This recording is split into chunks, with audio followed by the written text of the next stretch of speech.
Sa kabila ng masamang pakiramdam, sumama si Pangulong Noynoy Aquino sa panunuyo ng Team Pinoy sa mga taga-Quezon.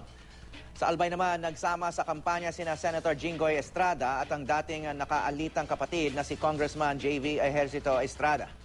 May news to go si Ruth Cabal.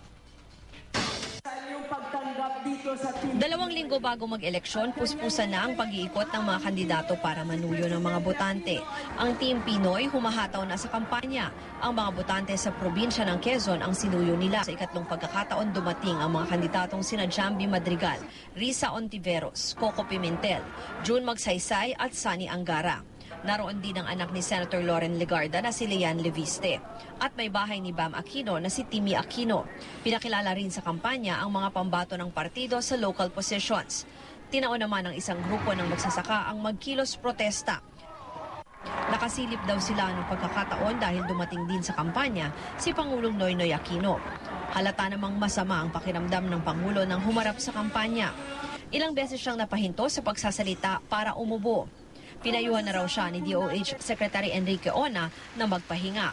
Pero biro ng Pangulo, Tulad po, nasabihin ako ng Secretary Ona, baka pwede magpahinga kayo natin. Sabi ko, sige, mga after election sa mga May 16.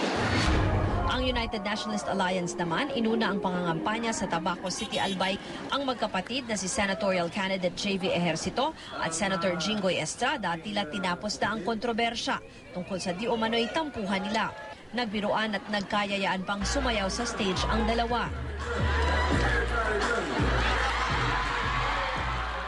Kasama rin sa kampanya ang iba pang kandidato ng una na sina Nancy Binay, Tingting Cojuangco, Jack Enrile, Gringo Honasan at Mitos Magsaysay. Kasama nilang nag-ikot si Vice President Jejomar Binay. Nagpagpulong naman si Vice President Binay sa mga lokal na kandidato ng una sa Bulan, Sorsogon. Ayaw raw muna niyang intindihin ang resulta ng bagong SWS survey na nagpapakitang bumaba ang kanyang satisfaction rating. Kumpiyansa naman daw siyang hindi ito makakaapekto sa mga kandidato ng una. Kasi yung sa SWS, tumaas naman ako nun. I'm sorry, sa PALS. Yung sa SWS, maksak ako. Okay rin yun. Basta nandun pa rin kami na acceptable ang performance and trust. Mula rito sa Albay, Ruth Cabal, GMA News.